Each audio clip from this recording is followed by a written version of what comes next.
Hi po, so ngayon gagawin natin po, tuturo po kayo sa aking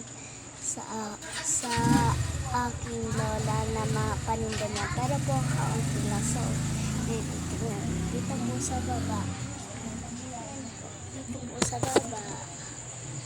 nanapin po, ayan.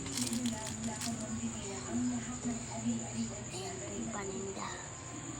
So ito po, wala po itong laman, pero po pinabenta po.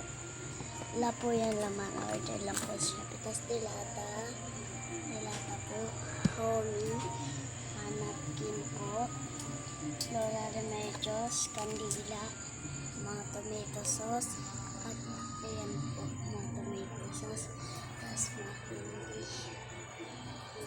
Sorry sa taas, mga candy po ulit.